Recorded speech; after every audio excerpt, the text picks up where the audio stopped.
अगर आप अपने शरीर के काम करने के तरीके के प्रति जागरूक हैं, तो आप जान जाएंगे कि आज आपके शरीर को भोजन की जरूरत नहीं है। बिना किसी कोशिश के उस दिन आप भोजन के बिना रह सकते हैं। अगर आप शरीर के इस चक्र पर गौर करते हैं तो अगर ये जागरूकता मौजूद नहीं है कि ये कौन सा दिन है, तो भारत में इसके लिए एक दिन निर्धारित किया गया है जिसे हम एकादशी कहते हैं। इसका मतलब है पूर्णिमा से एक दिन पहले और अमावस्या से 4 दिन पहले। इस दिन लोग खाना नहीं खाते। वे सुबह जल्दी उठते हैं, उसके बाद कोई नाश्ता नहीं, कोई लंच नहीं, और वे रात को सूरज डूबने के बाद एक टाइम खाना खाते हैं। इसका उद्देश्य है अपने सिस्टम को तालमेल सही करने की अनुमति देना। अगर आप शरीर को ये छुट्टी देते हैं तो ये आपके शरीर के लिए और आपके काम करने के तरीके के लिए अच्छा होगा, क्योंकि सिस्टम को अपने आप को ठीक करने के लिए वो समय चाहिए। हर दिन भोजन जो शरीर के लिए बहुत मेहनत का काम है, उसे थोड़ा छुट्टी दीजिए। अगर आप एक दिन उपवास नहीं कर सकते तो आप कुछ हल्का ले सकते हैं, जैसे फल या फलों का रस। ये सिस्टम के संभालने के लिए अच्छा होगा। निश्चित रूप से आपका शरीर बहुत आभारी होगा। हर दिन इसे पके हुए भोजन से लादना अच्छी बात नहीं है। तो इसका आध्यात्मिक महत्व क्या है? क्योंकि ये एक सफाई है। अगर आपका सिस्टम जीवंत नहीं है तो आपको कुछ भी आध्यात्मिक करने की रुचि नहीं होगी। आप सुस्त महसूस कर रहे हैं। एक ध्यान करने वाले के लिए उसकी सबसे बड़ी दुश्मन उसकी नींद है। यहाँ आंखें बंद करके बैठना और पूरी तरह से सतर्क रहना, इसके लिए कुछ और ही चाहिए। ज्यादातर लोगों के लिए अगर वे आंखें बंद करते हैं तो वे सो जाते हैं। तो यहाँ पर आंखें बंद करके बैठने के लिए शरीर में एक स्तर की जीवंतता होनी चाहिए। इस जीवंतता को पैदा करने के लिए हम इस चीज पर गौर करते हैं कि हम क्या खाएं, कितना खाएं और कैसे खाएं। ये आध्यात्मिक नहीं है, लेकिन इससे एक सही किस्म का शरीर तैयार होता है।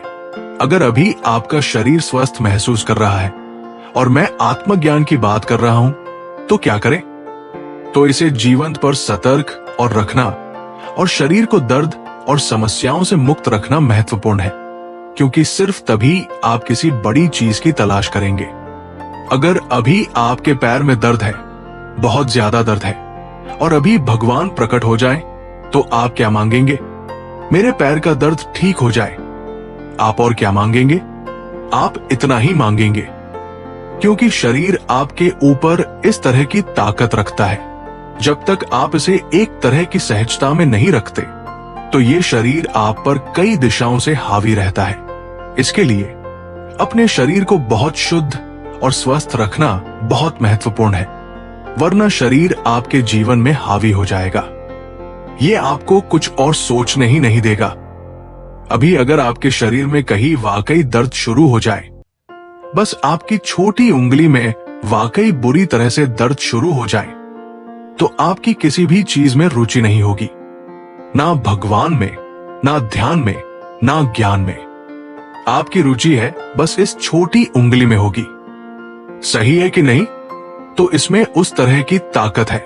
आपको इसे खुश रखना पड़ेगा, तभी आपको कुछ और करने देगा, वरना ये आपको कुछ नहीं करने देगा। तो इस संदर्भ में बीच बीच में उपवास करना, अपने शरीर को छुट्टी देना ताकि वो अपने आप को ठीक रख सके, अपनी जीवंतता वापस ला सके, ना कि भोजन के साथ सुस्त बन जाए। ये महत्वपूर्ण है।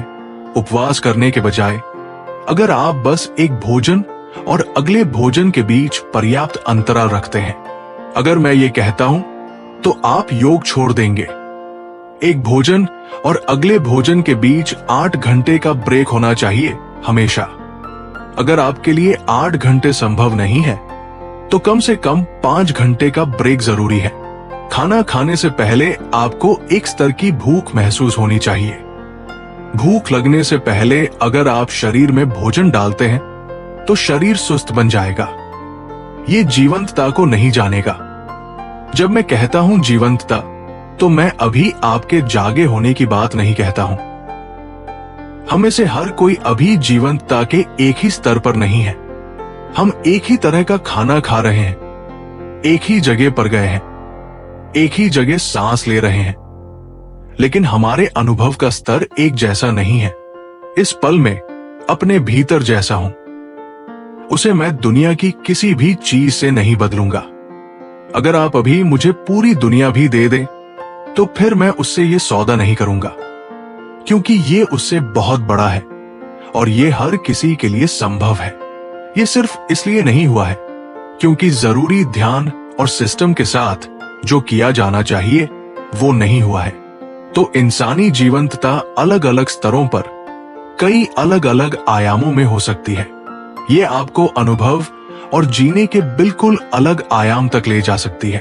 तो शरीर को अच्छी तरह से रखना एक बुनियादी जरूरत है।